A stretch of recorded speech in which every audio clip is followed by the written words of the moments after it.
Imaginá que volvés a casa una noche cualquiera. Las luces del pasillo parpadean, el ascensor tarda más de lo habitual. Y mientras buscas las llaves, escuchas pasos del otro lado de la puerta. Al entrar te congelás. Alguien dejó tu campera en la silla, tu taza humea en la mesa. Y desde el pasillo una voz idéntica a la tuya te pregunta por qué tardaste tanto. Dicen que a veces el mundo se deshilacha en los bordes. Y por estas costuras se cuela un reflejo que no pertenece al espejo. Lo llaman doppelganger. Tu copia perfecta, con tus gestos, tus errores, tus secretos. Algunos dicen que es un mal presagio, otros que es un eco de otra vida posible. Pero, ¿y si no es un aviso? ¿Sino un reemplazo? Esta noche vamos a recorrer historias donde la identidad se fractura y lo cotidiano se vuelve más que extraño. Prepárate para mirar 2 veces cada sombra, para dudar de tu memoria y de tu rostro. Porque si tu doble está ahí afuera o adentro, la pregunta no es quién es el verdadero. La pregunta es ¿qué quiere? ¿Y cuánto falta para que toque tu puerta? Séntate, puse la pava. Hay bizcochitos. Hoy, en Relatos de Punta Lara, Doppelganger. Las historias reales jamás contadas. Y voces rotas por el río, ojos que no quieren ver. Algo acecha entre los juncos, no se sabe qué va a ser. Cada historia que escuchas no se borra con la aurora. Si entras ya no salís. Relatos de Punta Lara. Si entras ya no salís. Relatos de Punta Lara. Si entras ya no salís. Relatos de Punta Lara.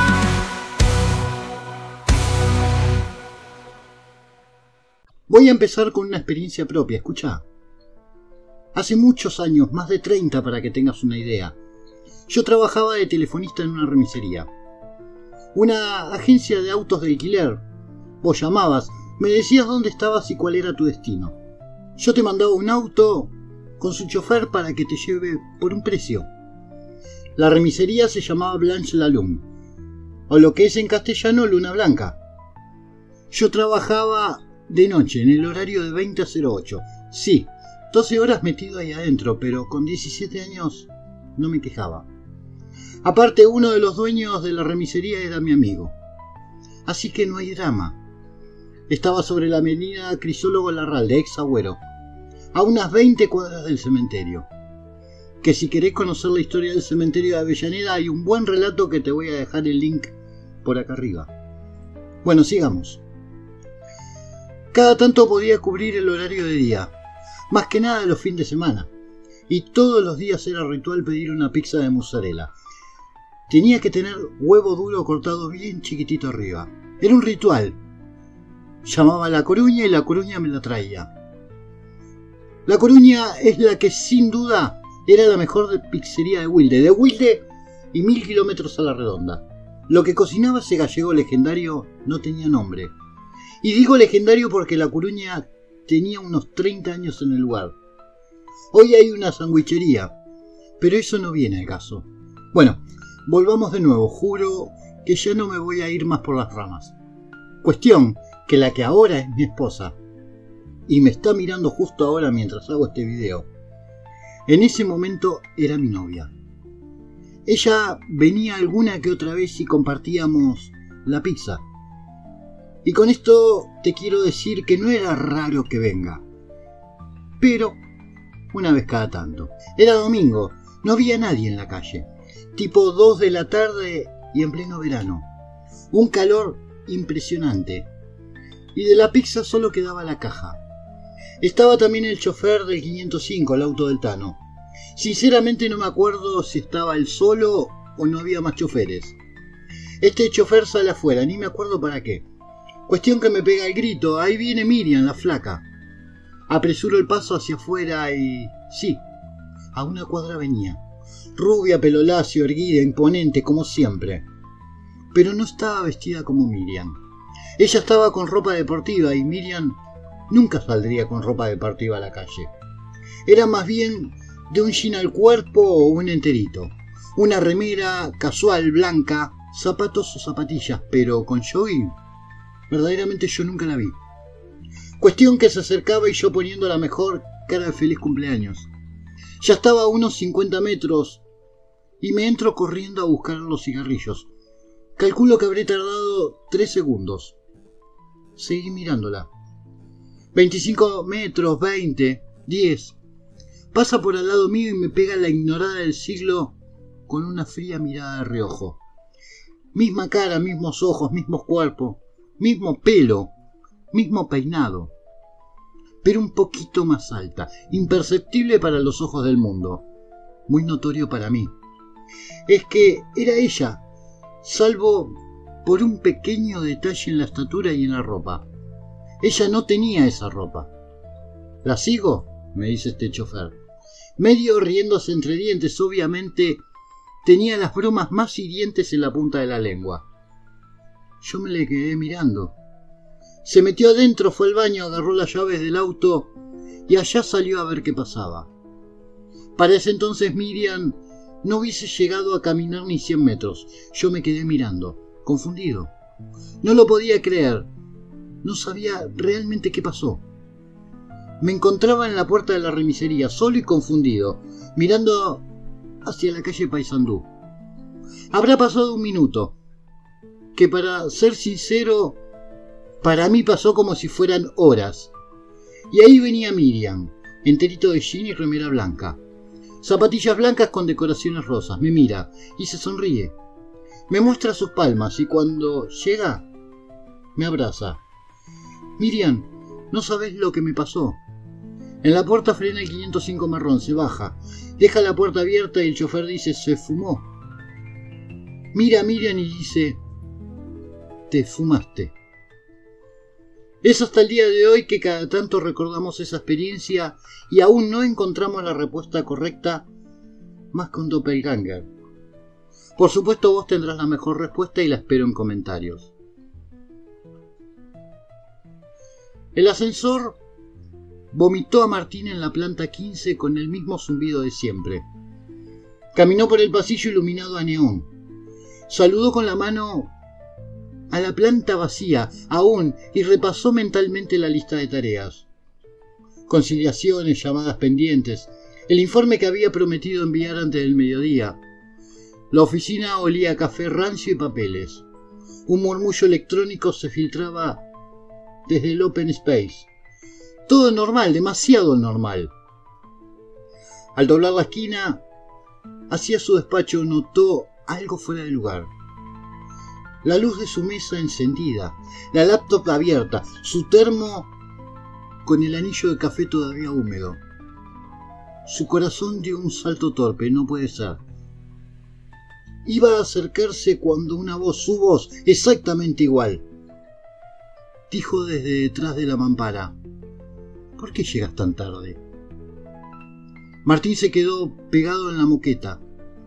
La voz lo atravesó como un espejo que habla. Al asomarse, vio a un hombre sentado en su silla, con la corbata torcida de la misma manera, las mismas cejas que se arqueaban cuando algo lo sorprendía, el bolígrafo que hacía girar entre los dedos, igual que él lo hacía en las tardes de cierre, durante un segundo que se estiró hasta doler. Martín creyó que estaba frente a su reflejo, pero reflejo de carne y hueso.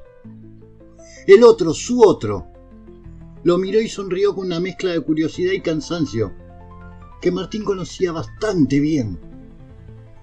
No era una imitación, era la versión exacta de sus imperfecciones, la cicatriz pequeña en la comisura del labio, un lunar en la mejilla izquierda. Sin poder articular palabra, Martín carraspeó. ¿Quién sos? Alcanzó a decir la réplica. Pestañeó como si hubiese esperado esa pregunta toda su vida. Y respondió con naturalidad. ¿Sos vos, boludo, no te acordás? Un frío fue subiendo por la espalda de Martín. Intentó acercarse, tocar la solapa de esa chaqueta que era idéntica a la suya, pero sus piernas se negaron. Su pecho se apretó. Las voces lejanas de la oficina se convertían en un rumor distante, como si hubiera retrocedido hasta quedar encerrado dentro de un vidrio. El doble se levantó con calma, caminó hacia la ventana y se apoyó en el alféizar mirando la ciudad con una serenidad de quien contempla algo que le pertenece. Hoy tengo que encargarme de todo, dijo sin darse vuelta. Martín sintió que el suelo se le escapaba. Un vértigo blanco le borró los bordes de la habitación. El mundo se dobló y él cayó hacia atrás sin recordar cómo.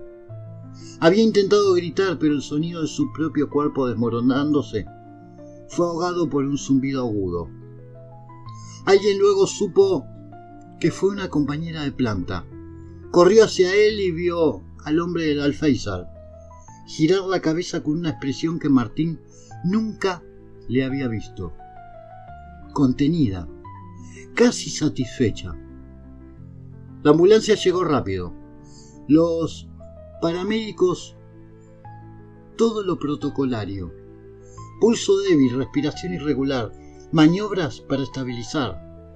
Martín despertó una vez en la camilla.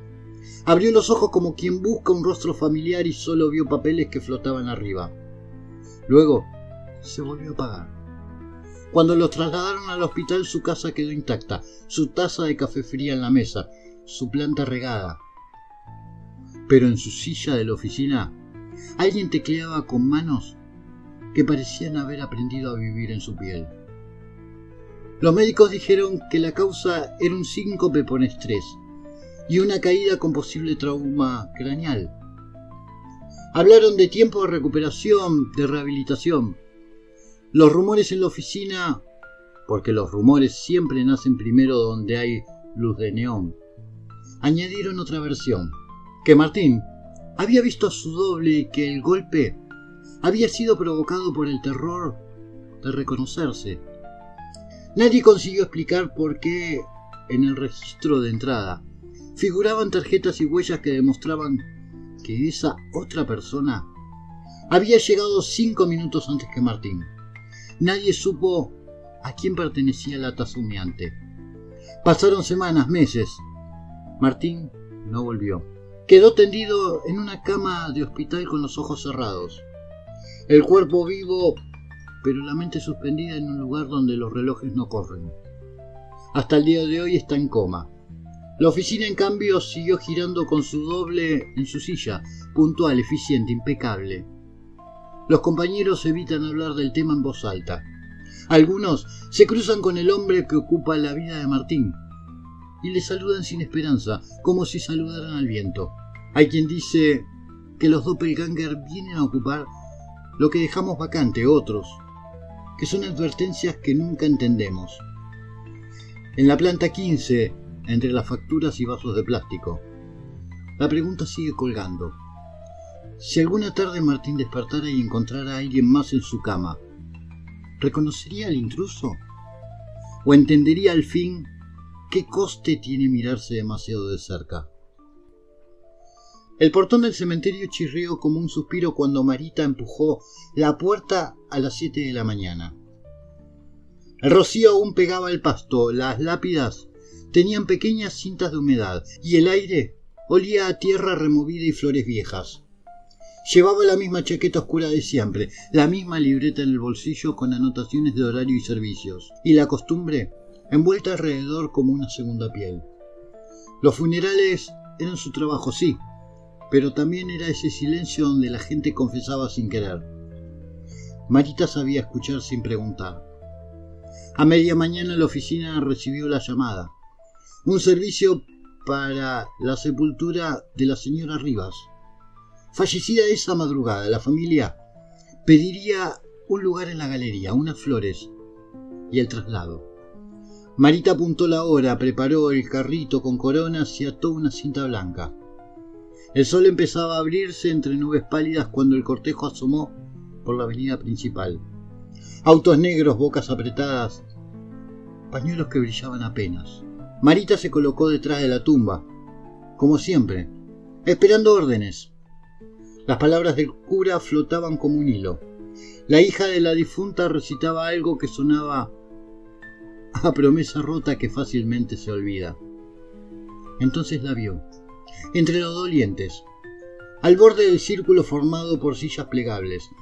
Había una mujer que no parecía mirar el ataúd, sino a la distancia, con los ojos demasiado fijos. Tenía la misma estatura que Marita, las mismas manos un poco nudosas, la misma manera de sostener el bolso con fuerza. Por un instante, la escena se dobló. Marita sintió el corazón detenerse como un reloj antiguo. La mujer llevaba un abrigo distinto, pero era imposible negar la simetría. El rostro bajo el velo tenía las mismas pequeñas arrugas junto a la boca, el mismo hoyuelo que Marita había descubierto hacía años en una foto vieja. No había duda. El doble la miró una sola vez, sin parpadear, y Marita sintió una corriente helada recorrerle la columna. Sin pensar se acercó. Los rezos, por supuesto, continuaban.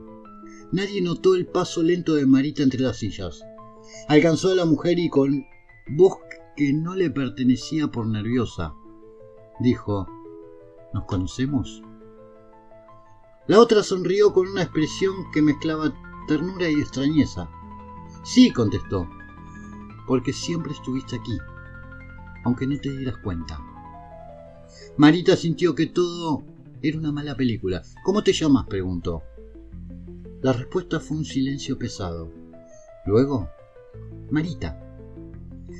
Era su nombre, pero dicho por otra boca. La duplicidad le abrió un pequeño hueco en la cabeza donde entraron memorias olorosas a té y humo. Certezas que dolían. La mujer inclinó la cabeza y con un gesto gentil le deslizó un papel entre las manos. El programa del servicio. Marita miró su propia foto, la de la ficha de la fábrica donde trabajó de joven. Pero el nombre impreso no era el de la difunta Rivas, era el suyo, y junto a él, una fecha que no existía todavía. Las letras temblaron ante sus ojos. El murmullo del funeral se volvió lejano. El asfalto, las flores, las manos de los dolientes se fundieron en una sola textura blanca. Marita intentó hablar, explicar que había habido un error, pero la voz no respondió. ¿Qué es esto?, alcanzó a decir, aferrando la esquina del programa con uñas que no eran las suyas. La mujer de su mismo rostro apoyó los dedos sobre los de ella y dijo, con una paciencia antigua: es un recordatorio. A veces vienen a buscar lo que dejamos incompleto. El aire alrededor se enfrió. Marita sintió como si la tierra misma quisiera inclinarse para escuchar. Dio un paso atrás. El mundo perdió un color y luego otro. Alguien tiró la tapa de una silla. Un llanto se elevó como una campana ahogada. Marita cerró los ojos para recomponer la respiración. Y cuando los abrió, la mujer ya no estaba, había desaparecido. Había quedado en su mano el papel con la fecha. Y junto a él, un olor a lirios. Salió del círculo de gente tambaleando. Una compañera la sujetó por los codos y le preguntó si estaba bien. Marita dijo que sí, aunque la palabra le sonó extraña, como una réplica de una llave que no encaja. Guardó el programa en la libreta y regresó a la oficina, la mente cosida por hilos de inquietud. Esa tarde revisó el listado de servicios y no encontró su nombre en ninguna planilla. Hizo llamadas que no llevaron a nada. Miró su foto en la credencial y la tomó entre los dedos como si fuera un objeto frágil. Cuando la noche cayó, se quedó frente a la ventana mirando las luces del cementerio, donde una figura se movía entre las lápidas, con calma de quien camina en familia. Desde entonces, cada vez que se pregunta si fue una alucinación, Marita saca la libreta y busca la hoja donde guardó el programa. La fecha sigue ahí, tinta sin recuerdo, y en las noches en que los vientos cambian, cree escuchar pasos que replican los suyos, acercándose desde la pared de piedra. Lo que no sabe es que si algún día ese sonido será un llamado, y si cuando corresponda encontrará a alguien con su propio rostro dispuesto a devolverle lo que nunca supo que había perdido. Lucas apuró el último sorbo de mate antes de apagar la luz. La biblioteca de la universidad quedaba en silencio absoluto a las 2 de la mañana. Estanterías como filas de dientes, lámparas adormecidas y el eco propio de los pensamientos que no encuentran destinatario. Era su turno de seguridad, patrullar, revisar puertas, anotar en la planilla. Había algo de paz en la rutina nocturna, no lo puedo negar. Un orden que le permitía pensar sin la invasión de voces diarias. Ese miércoles, mientras cruzaba la sala de lectura principal, el vidrio del salón de conferencias le devolvió una imagen que no esperaba. Alguien sentado en la primera fila, con la capucha puesta, inclinándose sobre un cuaderno. Al principio creyó que era un estudiante nocturno. Después, cuando la figura levantó la cabeza y la lámpara reveló su rostro, que conocía hasta el cansancio, el aire le faltó. Era él, no una semejanza vaga, ni un parecido casual, era Lucas. Con la misma nariz un poco torcida, la cicatriz minúscula en la ceja, la mancha de tinta en el dedo índice que siempre aparecía después de corregir trabajos. El corazón le dio un vuelco inútil. Se apoyó en una columna y se le quedó viendo. La otra versión lo miró con calma, como quien reconoce que ha sido observado desde hace tiempo. No deberías estar acá, dijo Lucas sin pensar. La biblioteca cierra a la 1. El doble sonrió como si aquella observación le importara nada. Levantó una mano y señaló la libreta donde copiaba fórmulas y listas de nombres. Ya lo sé, contestó. Vine a terminar algo. La voz era la suya, pero con un timbre más afilado, menos acostumbrado a fingir calma ante las inspecciones administrativas. Lucas avanzó, los pasos amortiguados por la moqueta. Cada movimiento del otro le resultaba familiar de un modo que no debería haberlo sido. La manera de oprimir el bolígrafo, el gesto de apartar un mechón del rostro con la misma mano temblorosa. ¿Qué estás haciendo acá?, preguntó. Intentando que la pregunta sonara un poco más firme, no lo logró. Lo mismo que vos, respondió el doble. Esperar a que algo empiece o termine. Hubo un silencio que se llenó de polvo de libros. Lucas notó que el visitante nocturno no llevaba la credencial de estudiante ni había una mochila a su lado. Su libreta era vieja, con bordes gastados, y las anotaciones parecían escritas con una cadencia que conocía.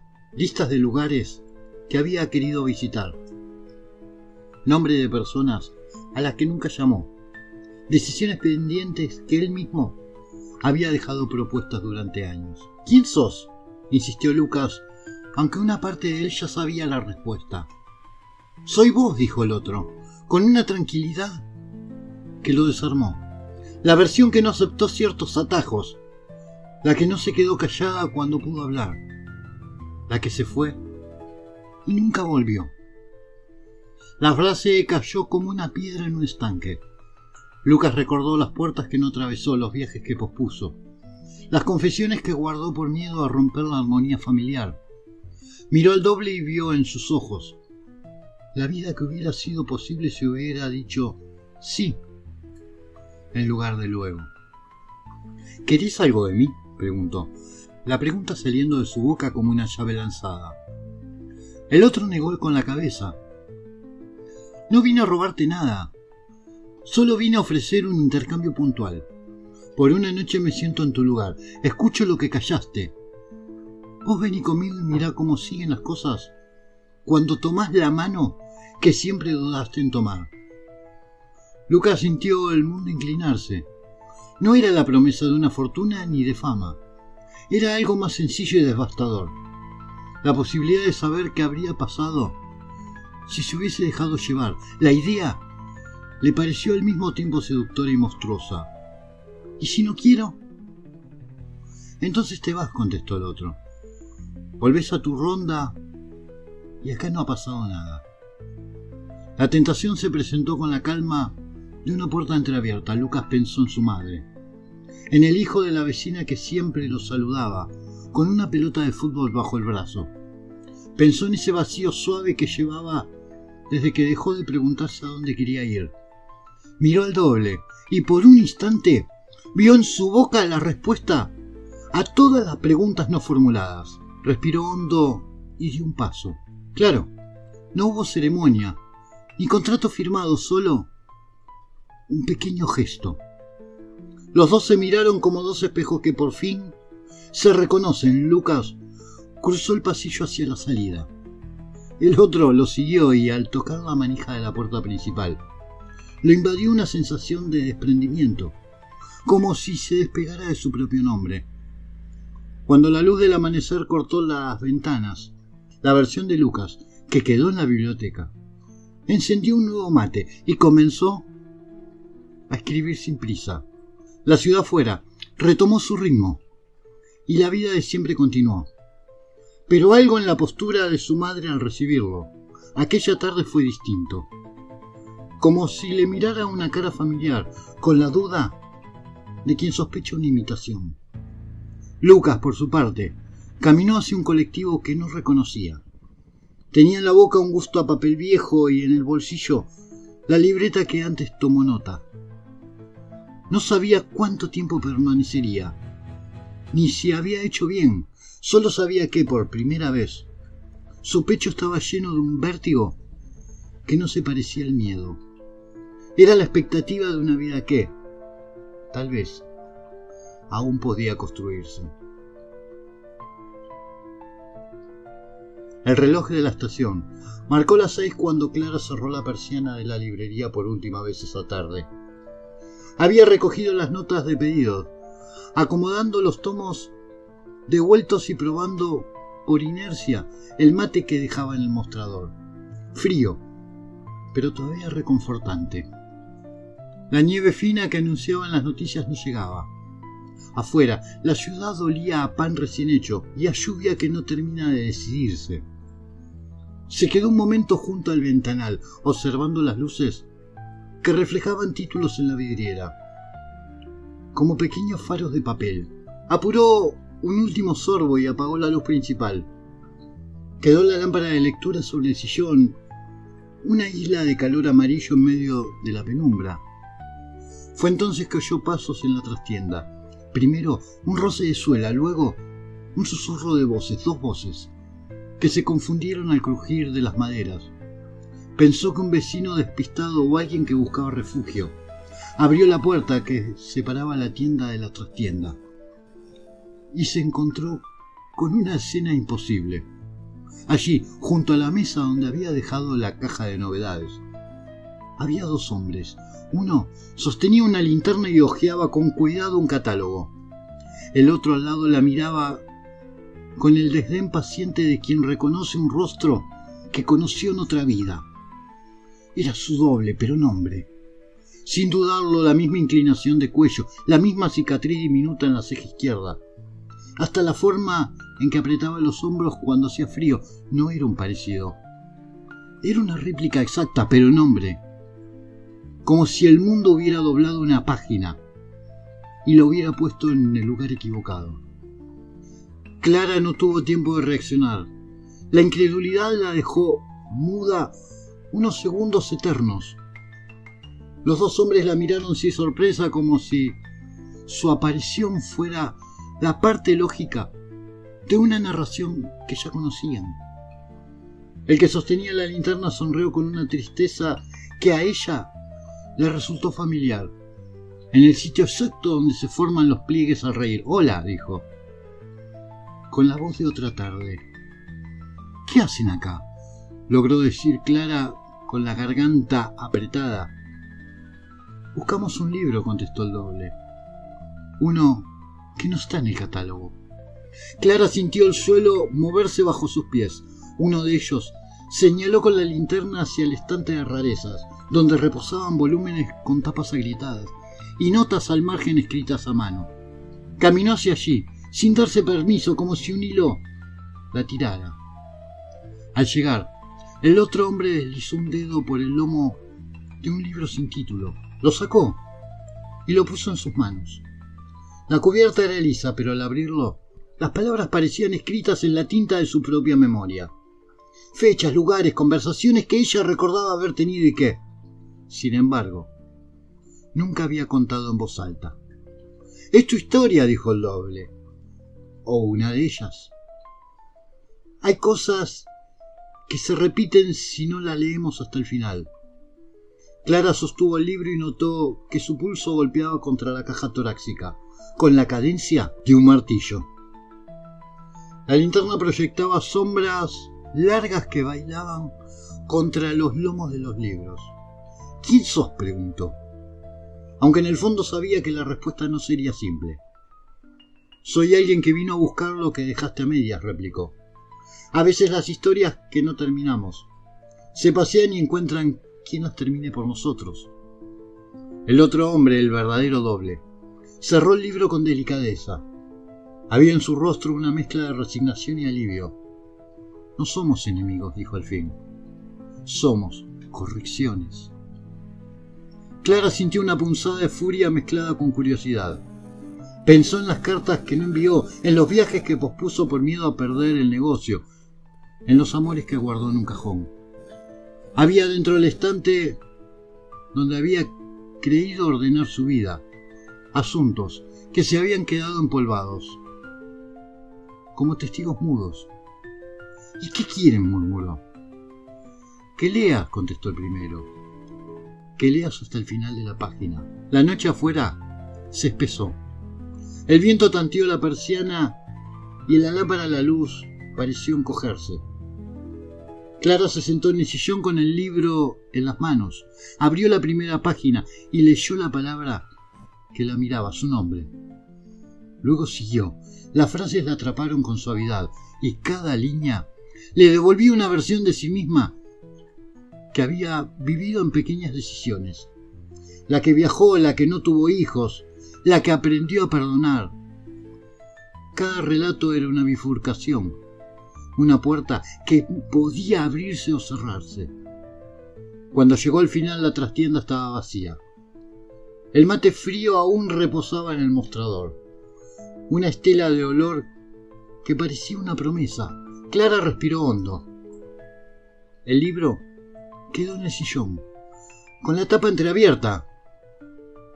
No había rastros de los hombres, solo la huella de una suela en el polvo que nadie había barrido. Afuera, la ciudad continuaba, indiferente y paciente.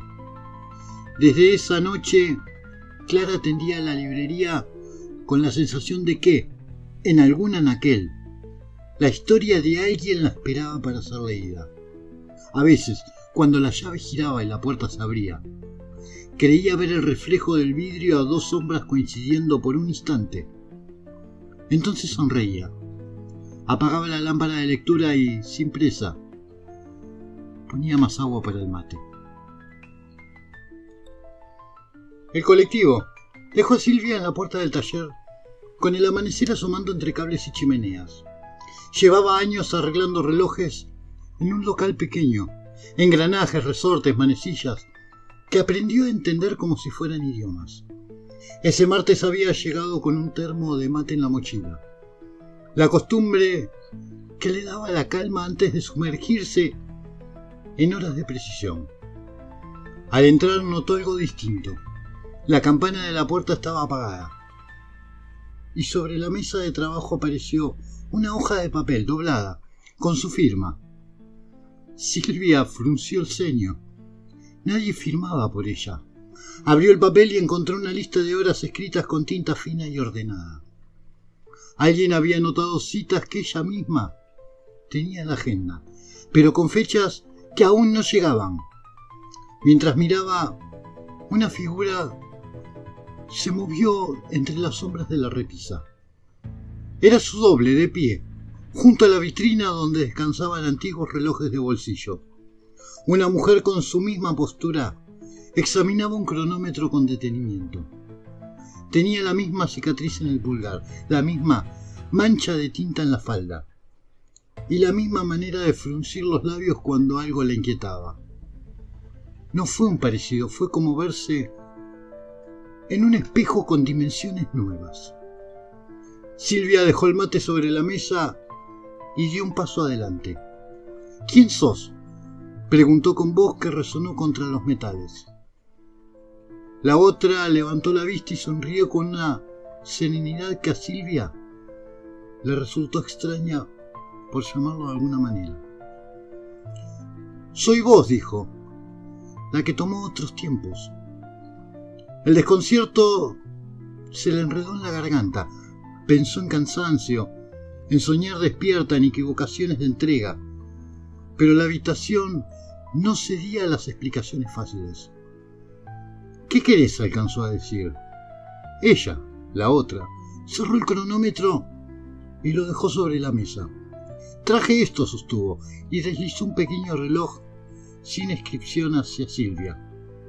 Al tomarlo, Silvia reconoció los rasgos del objeto. La forma en que el metal estaba pulido en un borde, una imperfección microscópica que ella misma conocía. Cuando lo abrió, la esfera no marcaba horas sino palabras diminutas que no terminaban de leerse. Es un reloj de decisiones, explicó la doble. Marca aquello que dejaste en pausa. Silvia pensó en las elecciones que había asentado en ese taller. Aceptar encargos por seguridad, negarse a mudar cuando le ofrecieron una beca, no llamar a un hermano distante. La idea de otra vida la golpeó con la suavidad punzante de una moldura antigua. ¿Y por qué ahora? La otra mujer se apoyó en el banco y la miró con complicidad. Porque ya no es el mismo tiempo de amontonar excusas, dijo. Porque los minutos se hacen cúmulos y si no los usás, a la larga pesan. El reloj de decisiones latía con un tic-tac profundo, como si esperara. Silvia sintió la tentación de escuchar cada palabra que la esfera susurraba. Pero el sonido real vino desde la calle, una radio que alguien encendía, voces que reclamaban noticias. Era un mundo que seguía moviéndose fuera de su rincón de engranajes. La doble propuso algo sencillo y al mismo tiempo imposible. Toma una hora, salí ahora. Hacé una llamada, toma el tren que nunca tomaste. Visita el lugar que dejaste para después. Yo me quedo y atiendo lo que dejás. Mañana volvés o no volvés. No hay urgencias que te aten. La oferta pendía entre ellas como un péndulo. Silvia recordó la última vez que dejó que la vida la arrastrara sin mirar. La serenidad que sintió entonces le dio miedo. Miró la mesa, el mate frío, la libreta de pedidos, las herramientas que eran parte de su cuerpo. Pero la doble sonreía sin juicio. Si no lo haces ahora, lo harás cuando ya no dependa de tu decisión, añadió. Tomó el reloj, lo guardó en el bolsillo y respiró hondo. La incertidumbre le dolió y la emoción le nacía como un resorte sencillo, incontrolable. Abrochó la campera, dejó una nota con instrucciones para el cliente que debía venir a las 10 y con la llave en la mano. Se detuvo un segundo en la puerta, la otra asintió, como quien confirma un trato silencioso. Al cerrar la puerta detrás, Silvia sintió que el taller exhalaba. Afuera, la ciudad la recibió con su ruido habitual, taxis, un perro que ladró, el olor a pan. Subió el colectivo sin decir todavía si volvería. En su bolsillo, el reloj no marcaba la hora que ella conocía. Marcaba la posibilidad de un paso no dado. Mientras tanto, en el taller, la doble se inclinó sobre los engranajes. Sus manos se movían con una destreza que Silvia reconocía ahí.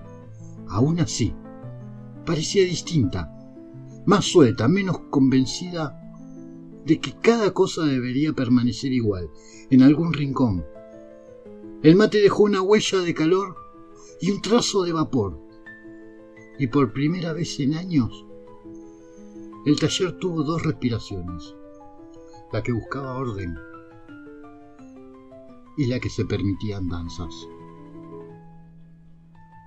Y así termina este relato, o tal vez apenas comienza, porque los dobles, los reflejos, esas presencias que caminan a nuestro lado, nunca se despiden del todo.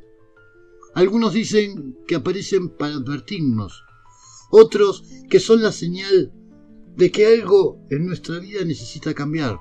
Quizá cuando apagues la luz esta noche y te mires en el espejo, notes un gesto que no recordabas haber hecho, una mirada que no parece del todo tuya. Todavía YouTube no me permite monetizar el canal, así que si querés y podés dar una mano para que este proyecto siga creciendo, podés hacerlo con una contribución al alias Relatos de Punta Lara. Todo junto y sin puntos. Fíjate, aparece en pantalla. Además, te lo voy a dejar en comentarios y descripción. Gracias por acompañarme en esta historia. Si te gustan estos relatos, te invito a suscribirte y dejar un comentario. ¿Vos qué harías si un día te encontraras con tu propio doppelganger? Hasta el próximo encuentro.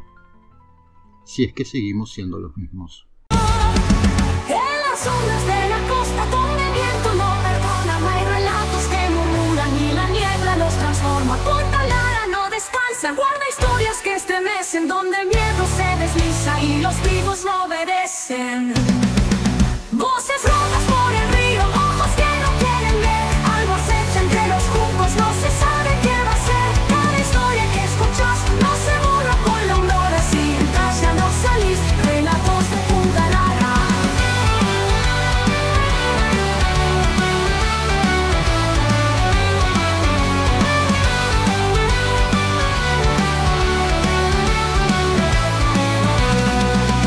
En las sombras de la costa donde el viento no perdona, hay relatos que murmuran y la niebla los transforma. Punta Lara no descansa, guarda historias que estremecen, donde el miedo se desliza y los vivos no obedecen. Voces rotas por el río, ojos que no quieren ver, algo acecha entre los juncos, no se sabe qué va a ser. Cada historia que escuchas no se borra con la aurora, si entras ya no salís. Relatos de Punta Lara.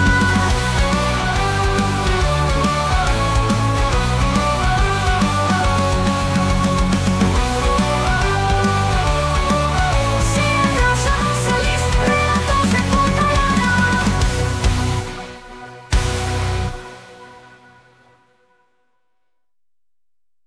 Y voces rotas por el río, ojos que no quieren ver, algo acecha entre los juncos, no se sabe qué va a ser.